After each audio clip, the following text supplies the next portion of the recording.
Shalom untuk kita semua. Kali ini saya akan membahas tentang salah satu tokoh yang ada di dalam kitab Taurat atau kitab Pentateuch. Di 5 kitab yang kita kenal yaitu kitab Musa. Yang pertama Kejarian, Keluaran, Imamat, Bilangan, Ulangan. Jadi saya akan kali ini membahas tentang salah satu tokoh yang ada di dalam kitab Pentateuch. Pertama kita memulai dari tokoh utama dan penjelasan tokoh utama itu siapa dulu. Setelah itu baru kita masuk ke urutan yang berikutnya. Di sini saya akan temukan sekitar 7 tokoh utama menurut hubungan. Yang pertama, tokoh yang pertama yang ada dalam kitab Kejarian atau kitab Pentateuch adalah Tuhan Allah sendiri. Seperti Allah duluan di dalam kitab Kejarian, di sana Allah berfirman, maka segala sesuatu itu dijadi, dan Allah menciptakan manusia. Itu berarti tokoh pertama adalah Allah. Sedangkan tokoh kedua adalah Adam dengan Hawa setelah Allah menciptakan mereka dan menempatkan mereka di Taman Eden yang penuh dengan segala sesuatu yang ada di sana. Yang ketiga adalah Nuh, yang kita kenal salah satu tokoh utama yang pernah buat fakta untuk selamat dari itu. Apa? Sedangkan yang keempat adalah kita berada pada tokoh utama di kitab tersebut, Abram, bukan Abraham tapi Abram. Yang kelima adalah Ishak.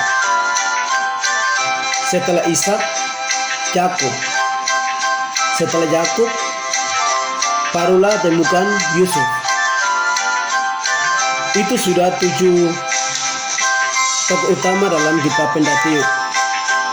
Kita akan temukan tokoh-tokoh atau nama-nama ini ada di dalam kitab Kejarian tadi pasal 1 sampai dengan pasal 50. Tentunya kitab Kejarian ini meliputi 50 pasal. Setelah itu baru salah satu tokoh yang akan kita temukan setelah kita selesai kitab Kejarian. Dari situ setelah masuk ke kitab Keluaran, tentunya di kitab Keluaran pasal 3 ayat 10, di sana Allah memerintahkan Musa atau mengutus untuk pergi menghadapi Firaun di Mesir. Pada waktu itu bangsa Israel di Mesir ditindas oleh Firaun. Itulah munculnya nama Nabi Musa. Kembali lagi pada kitab 5 kitab Taurat atau Pentateuch yang dituliskan oleh Nabi Musa. Pada khususnya saya akan mengambil salah satu tokoh dari antara 7, yaitu yang bernama Yusuf. Yusuf ini sedikit keterangan. Nama Yusuf muncul dalam Alkitab adalah 6 kali muncul. 5 kali muncul di Perjanjian Baru, sedangkan 1 kali muncul di Perjanjian Lama. Yang bernama Yusuf adalah anak dari Yakub.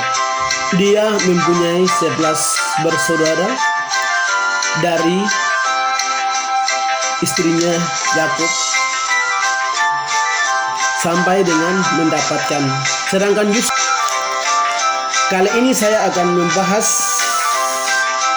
tentang berapa kali disebutkan nama Yusuf di dalam Alkitab. Terdapat di kitab apa saja, pasal berapa saja, dan bunyinya seperti apa saja. Mari saudara-saudara, silakan ikuti dan simak bagaimana untuk mempelajari cara mendeteksikan Alkitab atau kita ketahui si penulis atau yang tercatat dalam kitab nama-nama nabi atau rasul ataupun apa. Kita perlu tahu disebutkan dalam Alkitab tersebut berapa kali, pasal berapa dan ayat berapa, tujuan atau menceritakan narasinya seperti apa yang diceritakan ke sana. Mari ikut. Nama Yusuf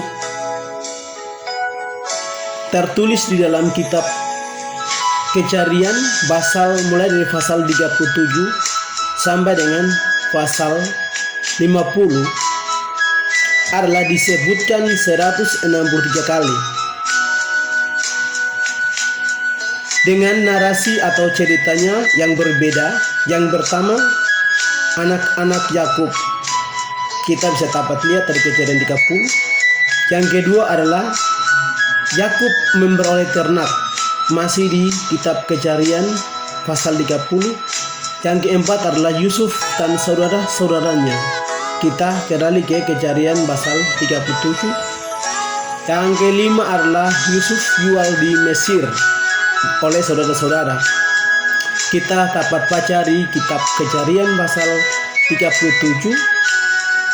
Yang keenam adalah Yusuf di rumah Potifar, kitab Kejarian pasal 39.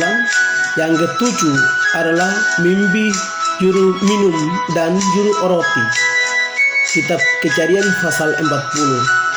Yang kedelapan adalah mimpi Firaun, kitab Kejadian pasal 41. Yang kesembilan adalah Yusuf di Mesir sebagai pengusaha, Kejadian pasal 40.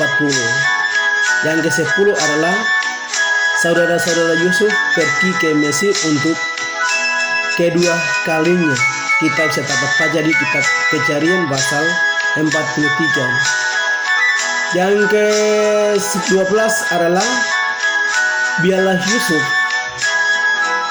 hilang dan didapati, Kejadian pasal 45. Yang ke-13 adalah Yusuf memperkenalkan diri kepada saudara-saudaranya, Kejadian pasal 45. Yang ke-14 adalah Yakub pindah ke Mesir, kita bisa lihat atau dapat baca di kitab Kejadian pasal 46. Yang ke-15 adalah Yakub dan Firaun, kita bisa dapat baca dari kitab Kejadian pasal 47. Yang ke-16 adalah tindakan Yusuf, kita bisa dapat baca dari kitab Kejadian masih di pasal 47. Yang ke-17 adalah Yakub pada akhir hidupnya, kita bisa dapat baca dari kitab Kejadian pasal 47. Yang ke-18 adalah Yakub meninggal dan dikuburkan, kita bisa dapat baca dari kitab Kejadian pasal 49 sampai dengan 50. Yang ke-20 adalah Yusuf menghiburkan hati saudara-saudaranya, kita bisa dapat baca dari kitab Kejadian pasal 50. Yang ke-21 adalah Yusuf meninggal, kita bisa baca dari kitab Kejadian pasal 50. Yang ke-22 adalah orang Israel ditindas di Mesir di bawah pimpinan Firaun, kita bisa baca dari kitab Keluaran pasal 1. Yang ke-23 adalah Allah menuntun umatnya keluar, kita bisa baca dari kitab Keluaran pasal 13. Ini adalah susunan narasi atau susunan cerita tentang seorang yang bernama Yusuf yang terkenal di dalam kitab Taurat atau Pentateuch sebagai salah satu tokoh dari keturunan Yakub. Kita akan simak di bawah. Yang pertama, nama atau tokoh tersebut yang saya memilih sebagai topik atau objek untuk berbicara adalah Yusuf. Ingat sekali lagi, Yusuf yang akan kita bahas ini muncul di dalam Alkitab. Yusuf seorang Yusuf adalah, atau nama Yusuf sebanyak 6 kali. Sebagai keterangan, orang Yahudi atau Yunani dan Romawi, mereka memakai nama-nama orang itu dari nama-nama yang tercatat di dalam kitab Pentateuch atau kitab Perjanjian Lama. Demikian, akhirnya mereka juga pakai untuk menggunakan nama-nama di sana sebagai tradisi mereka. Di saat ini saya akan membahas tentang berapa kali mencatatkan seperti yang tadi saya jelaskan. Sepertinya saya untuk menjelaskan ayat per ayat. Di sini saya memilih tokohnya Yusuf. Nama tokoh adalah Yusuf, anak dari Yakub. Disebut seluruhnya dari kitab Kejarian pasal 30 sampai dengan 50, dan dari kitab Kejarian sampai dengan terakhir di kitab Zakharia. Dia disebutkan sebanyak 220 kali di dalam Alkitab. Di sini saya menjelaskan atau mereferensikan satu persatu. Kitab Kejarian 163 kali disebutkan nama Yusuf yang muncul dalam Alkitab, pada khususnya di kitab Pentateuch atau kitab Kejarian. Yang kedua, Keluaran 4 kali disebutkan. Yang ketiga, Bilangan 12 kali disebutkan. Yang keenam, Ulangan 3 kali disebutkan. Yang ketujuh, Yosua 11 kali disebutkan. Yang ke-8, Hakim-Hakim 3 kali disebutkan. Yang berikutnya 2 Samuel 1 kali disebutkan. 1 Raja-Raja 1 kali disebutkan. 1 Dawarik 6 kali disebutkan. Esra 1 kali disebutkan. Nehemia 1 kali disebutkan. Mazmur 5 kali disebutkan. Yehezkiel 3 kali disebutkan. Obadya 1 kali disebutkan. Dan terakhir kitab Zakharia 1 kali disebutkan. Yang saya jelaskan atau sebutkan urutan untuk menyebutkan nama Yusuf di dalam Alkitab, pada khususnya di kitab Perjanjian Lama, sebanyak itu, maka menjadi jumlah terbanyak adalah 220 kali disebutkan di dalam Alkitab nama Yusuf. Saya akan jelaskan di sini setelah kita jelaskan berapa kali disebut di dalam kitab Perjanjian Lama tentang tokoh utama, yaitu Yusuf, anak dari seorang Yakub. Di sini narasi atau cerita saya jelaskan dari tokoh tersebut yang saya memilih sebagai tokoh atau objek untuk pembicara. Kita juga perlu untuk menyimak makna daripada seorang Yusuf di balik tindakan dan kekerasan dilakukan oleh saudara-saudara atau kakak serta bapak. Maknanya, kenapa dia tidak bisa memberikan dentam atau membalas dengan satu dua kata pun terhadap mereka. Dia maunya harus terima saja. Ini yang perlu dipelajari dan simak. Ulas pasal ini yang begitu memberikan makna dan motivasi bagaimana kita harus menjadi seorang teladan seperti Yusuf. Yusuf tidak jauh berbeda dengan Yusufnya ayah Yesus dan istri suaminya Maria yang terkenal di dalam kitab Perjanjian Baru. Ia juga orang yang tabah, orang yang melakukan dengan setia apa yang dikehendaki oleh Tuhan. Sama juga Yusuf, anak Yakub, dia juga begitu kejam dengan saudara-saudara dan menceritakan seperti itu. Tetapi ia benar-benar menerima dengan seluruh kekejaman itu, dan dia menaati semua. Ini adalah salah satu terinspirasi dan makna atau motivasi yang perlu kita sebagai kaum Kristen mempelajari dan mengindahkan atau mengaplikasikan di dalam kehidupan kita, sesama teman, saudara, kakak, adik, mama, bapa, dan seluruh seisi rumah, keluarga, lingkungan, dan di mana saja kita berada. Karena kita melakukan tindakan kekerasan terhadap sesama manusia, ingat, tidak ada untungnya di balik itu. Semuanya kita yang rugi, kita yang korban, kita yang membawa di bawah jurang, kita yang salah, kita yang menganiaya diri sendiri, kita yang melanggar hukum atau ketentuan Allah yang tidak seharusnya kita lakukan, maka mendatangkan begitu banyak hal-hal yang membuat kita menjadi susah. Begitu juga kita melakukan hal seperti itu, tentunya Tuhan akan melepaskan tangan kita dari kasih-Nya, sehingga kita menerima dan mengalami begitu banyak tantangan, konsekuensi dan masalah rintangan yang begitu berat dalam kehidupan kita.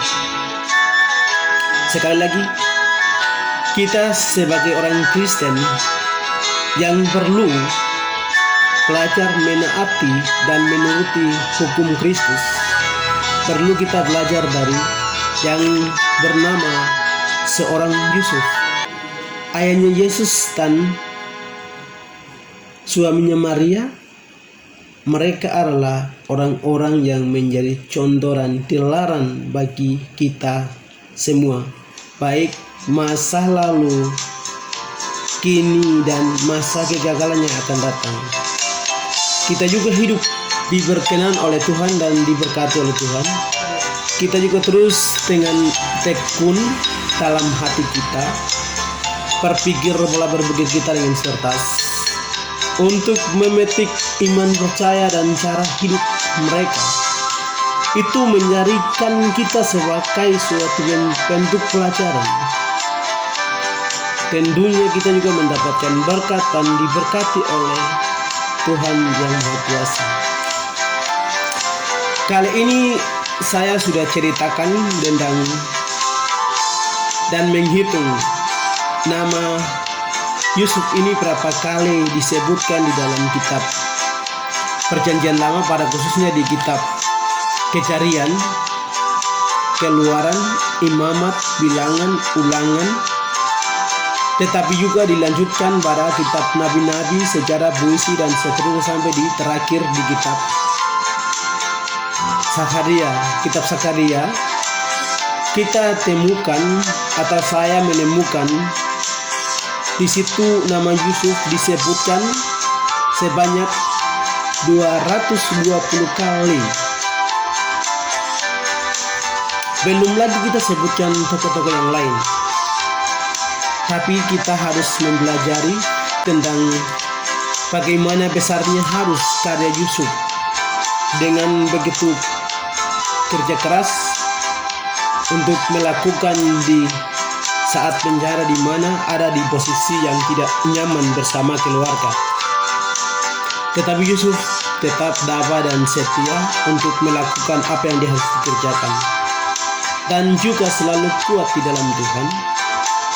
Akhirnya Tuhan pun berkenan dan mengizinkan dia keluar dari tempat penindasan, keluar dari tempat yang tidak memberikan nyaman dalam hidupnya,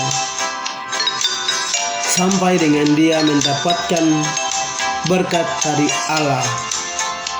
Ini yang perlu kita dipelajari dan diikuti, karena itu adalah contoh dan teladan yang baik dari dalam sumber Alkitab yang memberikan kita terinspirasi, motivasi, ataupun kebenaran yang mengajarkan kita sebagai orang-orang percaya bagaimana kita mengindahkan ajaran Alkitab itu di dalam kehidupan dan sesama, seiman, sedeman, sekawan, sesahabat, sekelompok kerja, bahkan di dalam rumah seantaranya.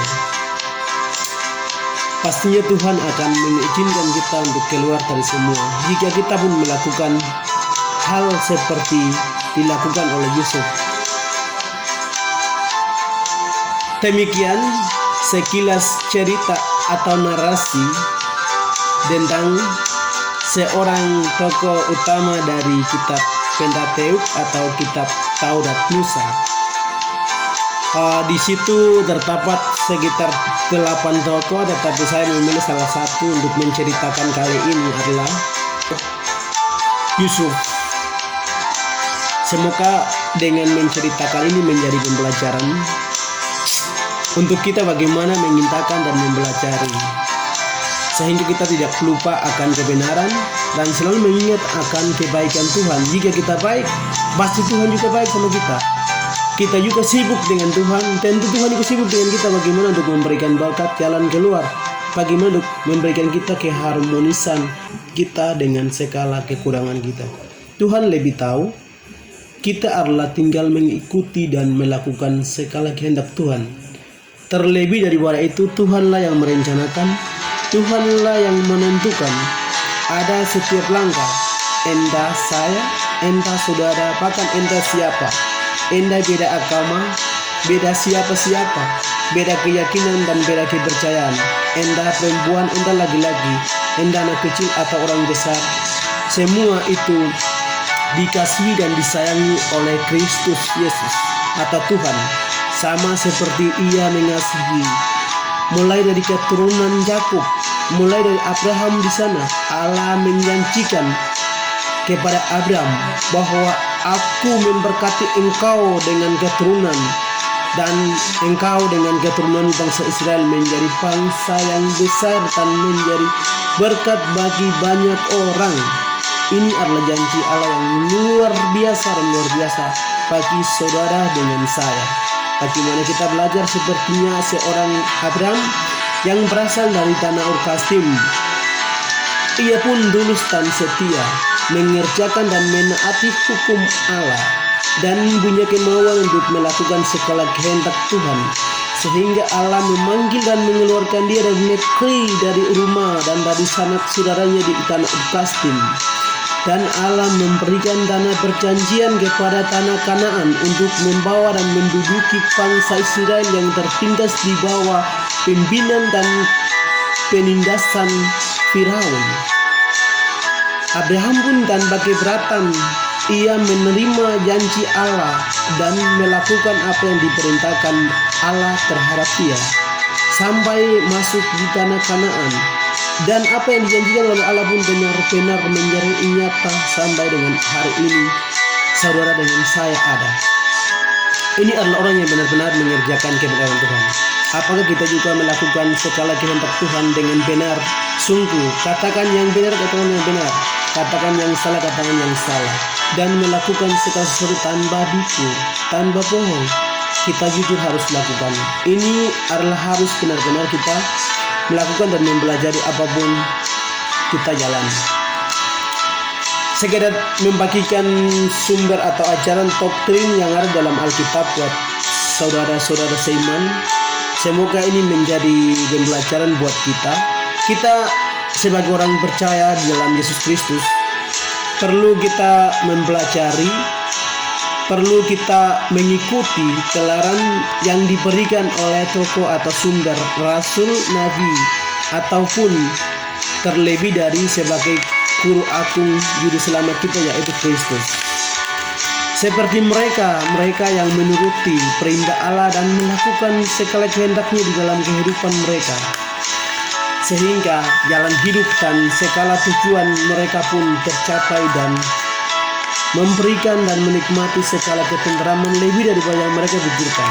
Mari kita juga terus melakukan segala yang dikehendaki oleh Allah Bapa di surga. Tentunya Tuhan sudah tahu apa yang kita lakukan. Di balik itu akan Tuhan memberikan kita berkat lebih daripada yang kita inginkan. Lain waktu akan kita membahas tentang tokoh-tokoh ataupun tentang nabi, rasul, dan murid, siapapun yang akan kita bahas.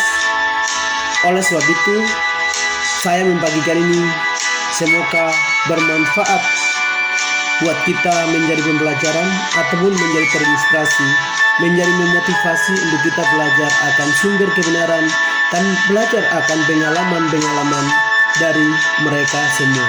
Kiranya Tuhan Allah, Sang Pemilik hidup dan selalu memberikan kekuatan ini, terus memberkati saya dan saudara, untuk kita semua dimanapun, kapanpun, dengan siapa dan melakukan pekerjaan apapun, Ia terus memberkati kita semua. Shalom.